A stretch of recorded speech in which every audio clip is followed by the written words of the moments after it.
Imagine you are walking across the church parking lot out there.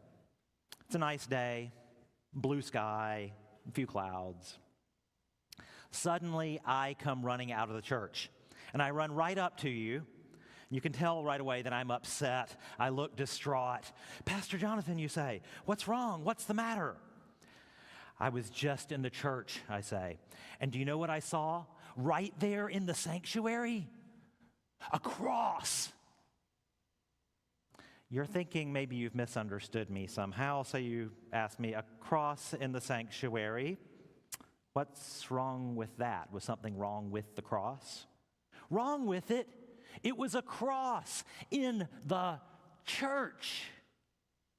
You're starting to think you should get in touch with someone on the staff parish relations committee and express some concern about the mental health of one of your pastors, but you try and calm me down. "Pastor Jonathan," you explain, "it's a church." "Yes, exactly." "The cross," you say to me patiently, "the cross is a kind of the symbol of the church. There are crosses in churches all the time, lots of them. You shouldn't be shocked when you see a cross in the church." Shouldn't I, though? Shouldn't we all be a little bit shaken every time we see a cross? It's a shocking symbol to put in a place of worship. Paul, in this letter to the believers in Corinth that Jim read from, is worried about the cross becoming empty for us, a symbol with no power. It makes me think of a very old story, a poem written in England long, long ago, maybe in the 700s. It's called The Dream of the Rood. A few of you may have read it in school. That's R-O-O-D, rood, an old word for cross. The Dream of the Rood begins with the narrator telling of a dream he had in the middle of the night. And in this dream, the person sees a cross, like you might see in a great cathedral. It's a glorious sight. The cross is all covered in gold and jewels, shining bright as noon, the poet says.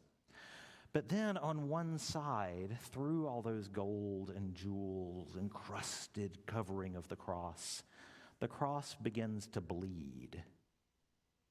The narrator watches in horror as blood begins to stream down the sides of the cross. Then the cross speaks to him and tells its story. It's a powerful, amazing poem, and I encourage you to find a translation of it and read it. But right from the beginning, even before the bleeding, the poem is already using words like gallows and scaffold to talk about the cross. Not so subtle reminders that a cross is a kind of thing on which one hangs to die. In the Roman Empire, a cross was a tool for government-mandated execution. A cross was a place to hang criminals so everyone could see them die a torturous death for their crimes. When we display a cross here, it's a little like if we painted a big mural over on that wall of a firing squad. Or if we put up a gallows over here with a noose swinging from it. If you're a reasonable person, you probably find that a little offensive. Well, that's what Paul is talking about in this passage, in this first letter to the Corinthians. In verse 18, he calls talk of the cross nonsense, foolishness. Foolishness to the lost, that is, to those who are perishing, as many Bibles say for verse 18, but not to us being saved, it says. Not to us, of course. That's what Paul says, right? They don't understand it, but we do. Well, Paul seems to be doing a lot of finger pointing in this passage. When we get to verse 22, he starts talking about Jews and Greeks, and the Jews ask for signs, and the Greeks are after wisdom and logic. But we, he says, we proclaim Christ crucified, a stumbling block to the Jews and foolishness to the Greeks and everyone else. We need to unpack these verses a little bit to appreciate better what Paul is saying. First, when you see the word Jews in your Bible, you should not think it means people whose religion is Judaism. There was, in fact, literally no word for Judaism at the time that the New Testament was written. And arguably no word for religion, even as we mean it now. Now, when you see the word Jews, it's talking about an ethnic group. It's talking about people with a particular geographic heritage. It's like saying Mexican or Chinese, but instead of referring to people from Mexico or China, it's referring to people whose ethnic heritage is from Judea. That's why you'll often hear me use the word Judeans instead of Jews when I'm talking about New Testament scriptures, because Judeans triggers the right kind of thinking in our minds. And it makes more sense to put that name right alongside the names of other geographic groups like the Greeks, the Judeans and the Greeks, both ethnic geographic heritages. And being Judean, no matter where you lived, which might be far from Jerusalem and Judea, meant acting in certain ways, dressing in certain ways, eating the foods you grew up with that your grandmother made for you, worshiping in certain ways. It meant a whole value system and all the things you think of when you think of an ethnicity. And being Greek, no matter where you lived, which might be far from Athens and not in Greece at all, meant acting in a certain way and believing certain things and eating the foods that your grandmother made for you growing up.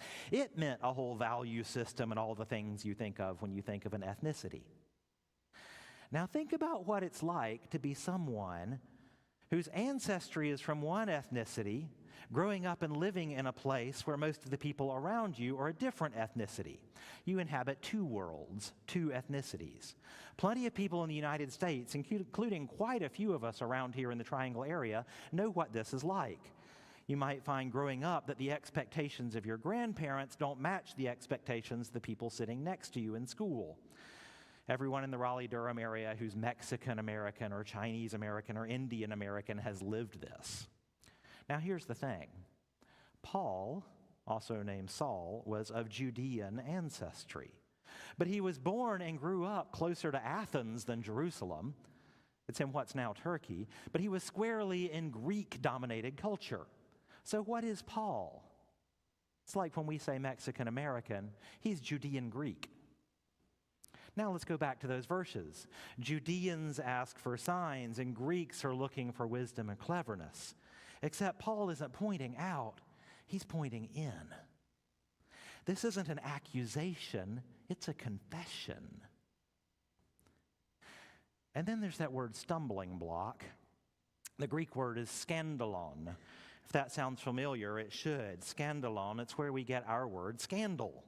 It means something that trips you up, which is why we say stumbling block, or something that traps you, some people say snare. And more figuratively, it means something disgusting or offensive. So Paul is saying, I, as a Judean, came asking for signs. I, as a Greek, wanted an intelligent explanation. Instead, here I am proclaiming a crucified Messiah. As a Judean, that's offensive. It's like saying God is a loser and an idiot. To put the words Christ or Messiah and crucified next to each other feels like blasphemy. The cross is scandalous. And as a Greek, I can't make any sense of it, he says. It defies logic. It's just silly foolishness.